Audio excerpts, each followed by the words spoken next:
کیا کوئی انسان مکہ جائے بغیر کعبہ کو چھوئے بغیر بھی حاجی بن سکتا ہے؟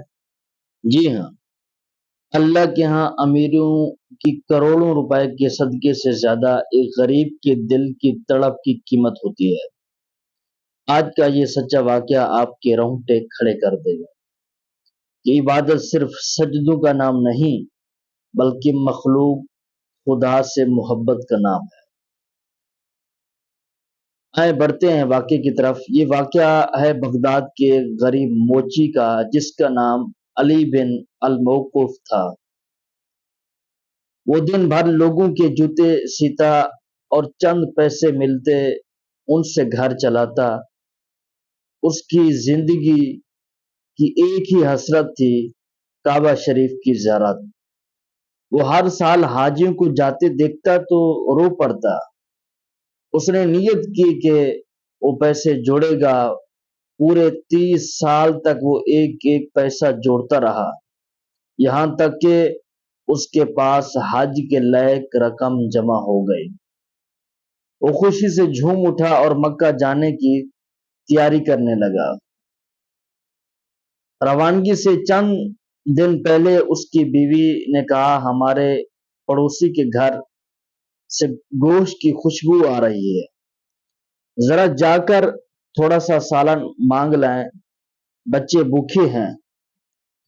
علی جب پڑوسی کے گھر گیا تو پڑوسی رو پڑا اور بولا، اے علی، وہ کھانا تمہارے لیے حلال نہیں ہے، میرے بچے 3 دن سے بھوکے تھے، ان کی حالت دیکھی نہیں جا رہی تھی، اس لیے میں نے جنگل سے ایک مرا ہوا جانور اٹھایا اور اس کا گوشت پکا کر بچوں کو کھلایا۔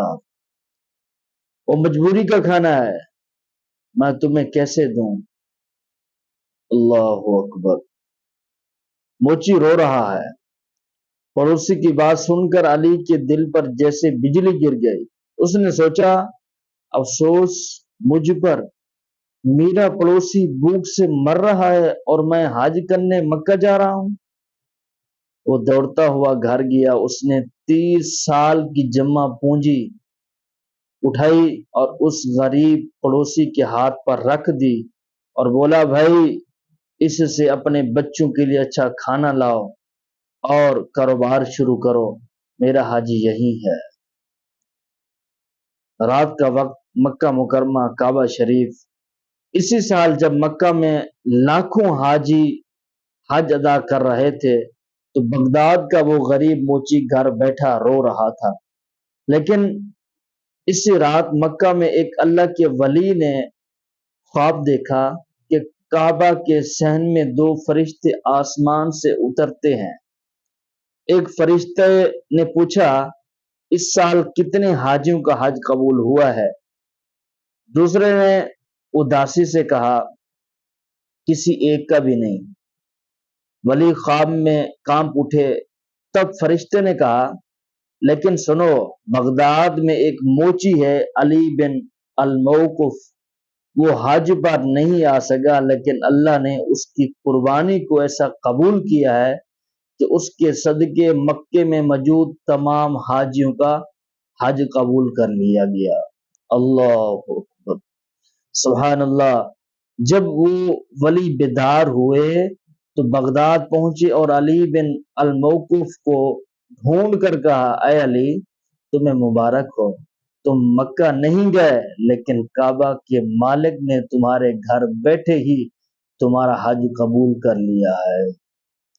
دوستو، اللہ پاک کو مکہ کی زمین پر چلنے والے پاؤں نہیں بلکہ اس کے بندوں کے لیے تڑپنے والے دل چاہیے۔ اللہ پاک ہمیں بھی اس طرح نرم دل رکھنے کی توفیق عطا فرمائے اور اسی طرح اپنے پڑوسیوں کا خیال رکھنے کی توفیق عطا فرمائے۔